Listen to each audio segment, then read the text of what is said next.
नमस्कार दोस्तों, home science preparation 2026 में आप सभी का स्वागत है। यूपी बोर्ड 2026 की तैयारी हम शुरू करते हैं। हमारा पहला क्वेश्चन ये है,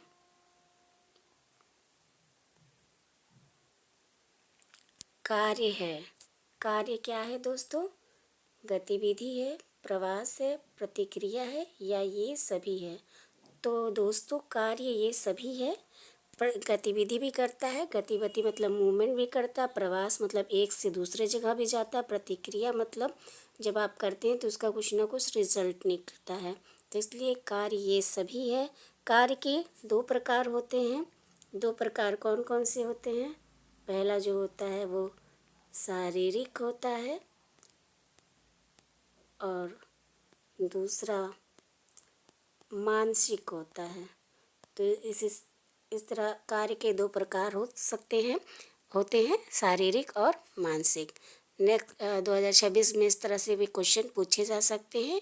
ये क्वेश्चन कार्य क्या है 2025 का है। अगला क्वेश्चन देखते हैं, अल्प पोषण का कारण। अल्प पोषण के क्या क्या कारण होते हैं? अल्प पोषण मतलब लो न्यूट्रिशन, जो माल न्यूट्रिशन होता है उसके क्या क्या कारण होते हैं? अशिक्षित होना, ये भी होता है। आर्थिक स्थिति, मान लीजिए आपको पूरी नॉलेज है लेकिन आपकी कंडीशन ही अच्छी नहीं है, उस कंडीशन में भी आपकी क्या होती है, आप अल्प पोषण ही रह जाता है और आप अच्छे तरीके से प्रॉपर रूप से डाइट नहीं ले पाते थे। शिशु की देखभाल का अभाव, जब शिशु की अच्छे से देखभाल ही नहीं होगी, माँ अपने कामों में बिजी रहेगी या घर वाले अपने कामों में ही बिजी रहेंगे, इस कंडीशन में भी शिशु की अच्छे से देखभाल नहीं हो पाती है, जिससे वह अल्प पोषित हो जाता है, माल न्यूट्रिशन का शिकार हो जाता है। तो ये भी ऑप्शन आपका सही है। तो इसका बेस्ट आंसर है इनमें से सभी। नेक्स्ट क्वेश्चन है, रतौंधी नामक रोग किसकी कमी से होता है? तो रतौंधी नामक जो रोग होता है, नाइट ब्लाइंडनेस, इसको इंग्लिश में कहते हैं नाइट ब्लाइंडनेस। ये विटामिन ए की कमी से होता है।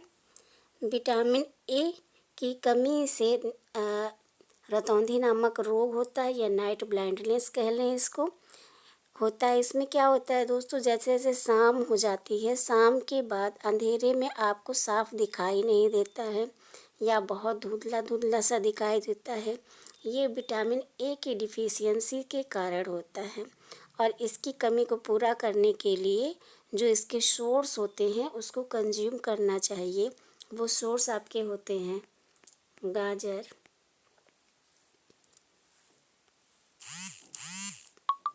हरी पत्तेदार सब्जियां,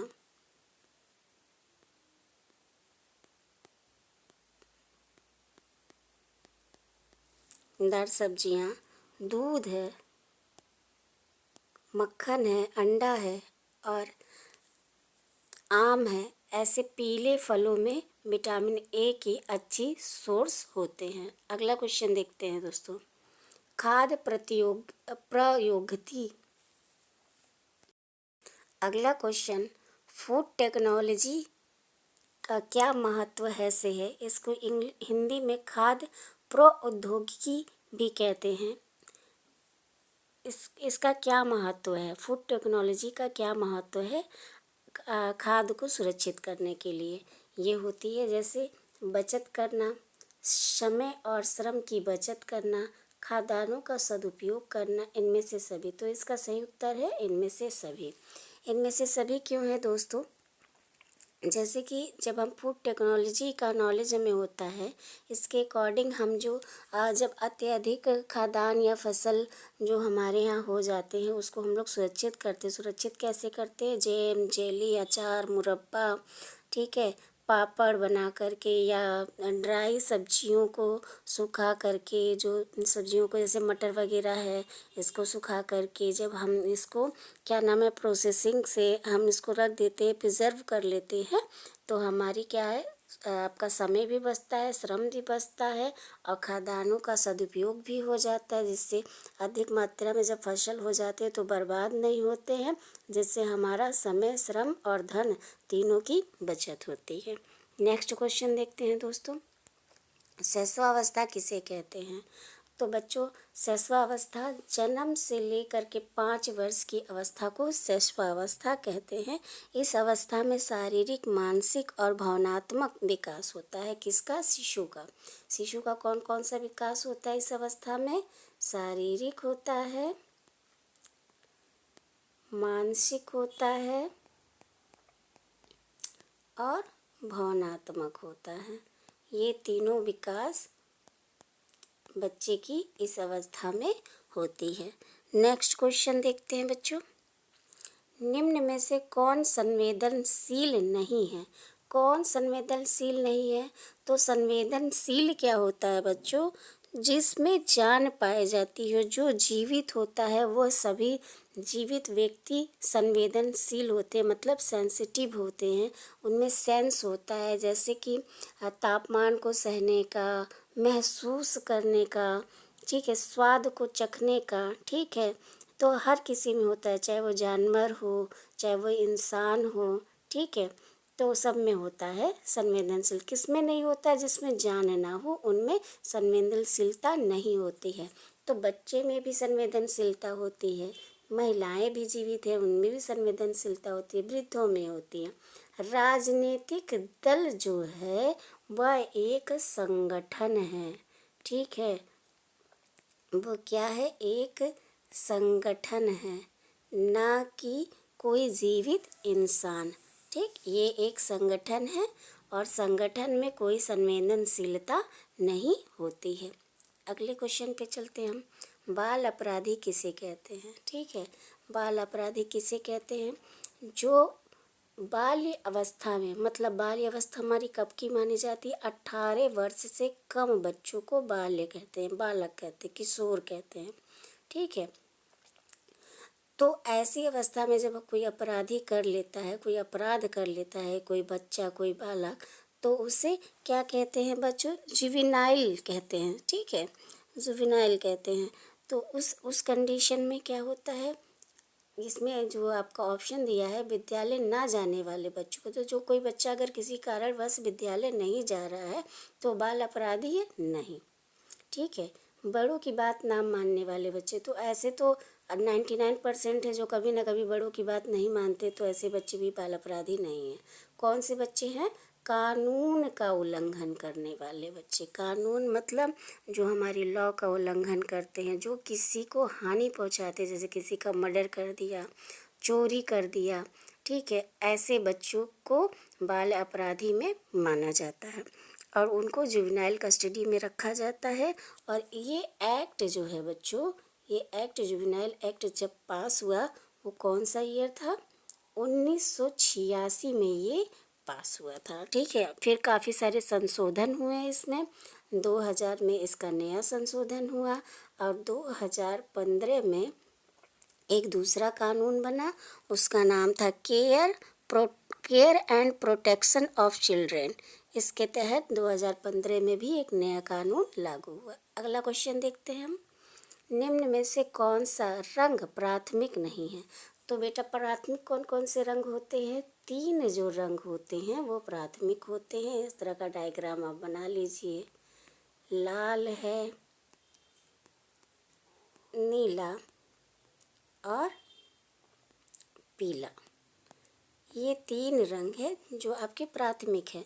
इन्हीं तीनों रंग में आपके सेकेंडरी रंग बनते हैं और फिर टर्सरी रंग बनते हैं, ठीक। लाल, नीला, पीला। तो आप इसका सही उत्तर बताइए। सही उत्तर है इसका हरा, ठीक है। तो हरा जो है वो हमारा सेकेंडरी कलर है, ना कि प्राइमरी कलर है। नेक्स्ट क्वेश्चन पे चलते हैं। निम्न में से सिल्क के कपड़े का क्या गुण है? सिल्क का कपड़ा जो काफ़ी प्रोसेसिंग से बनाया जाता है। अगर आपको ये क्वेश्चन अच्छे से समझना है, डिस्क्रिप्शन के साथ समझना है, तो आप मुझे कमेंट करिएगा। मैं सिल्क के कपड़े के बारे में या कॉटन के कपड़े के बारे में बहुत ही अच्छे से, बहुत ही विस्तार से आपको अच्छे से बताऊंगी, ठीक है। तो आप इसके आंसर देखिए बच्चों। सिल्क का कपड़ा एक बहुत ही प्रोसेसिंग से और साल में एक बार प्रिपेयर होता है, वो भी जब वर्षा का ऋतु आता है तब, क्योंकि इसमें ना ज़्यादा गर्मी चाहिए होता है, ना ज़्यादा ठंडक चाहिए होता है। और ये सिल्क का जो कपड़ा होता है काफ़ी ही बहुत ही खूबसूरत, बहुत ही कीमती कपड़ा होता है। तो ये पतला भी बहुत होता है, मुलायम भी बहुत होता है और चमकदार भी होता है। तो ये सारे जो है ये सिल्क के कपड़े के गुण हैं। नेक्स्ट क्वेश्चन चलते हैं। संदेश कैसे होने चाहिए? संदेश कैसा होना चाहिए? लघु, बहुत शॉर्ट। मान लीजिए किसी ने हमसे कुछ कहा और उसने कहा कि हमें चाय ला के दो। अगर हम जा कर के उसे बोलें चाय दो, तो किसको दो, कहाँ दो, क्लियर नहीं है। ठीक है, तो इतना भी शॉर्ट, इतना भी लघु नहीं होना चाहिए। निरर्थक मतलब बिना बात का कोई संदेश नहीं होना चाहिए। अपूर्ण मतलब जिसमें ये पता ही नहीं चाहे कि किसको संदेश देना है, कैसा संदेश देना है, कहाँ संदेश देना है।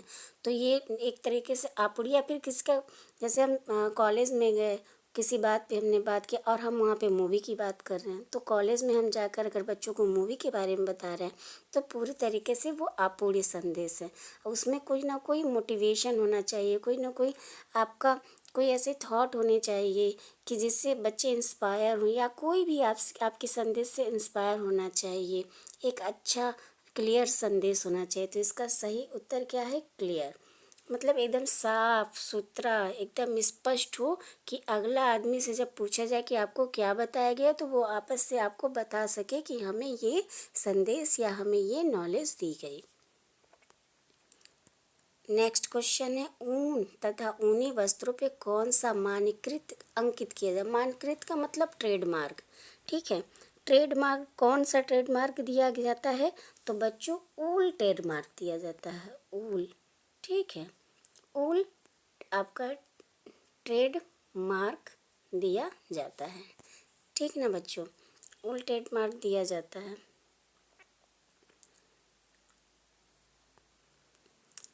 ठीक है बच्चों, अगर आपको हमारा ये सेशन अच्छा लगे तो हमारे चैनल को ज़्यादा से ज़्यादा कमेंट और लाइक करिए। Thank you for watching.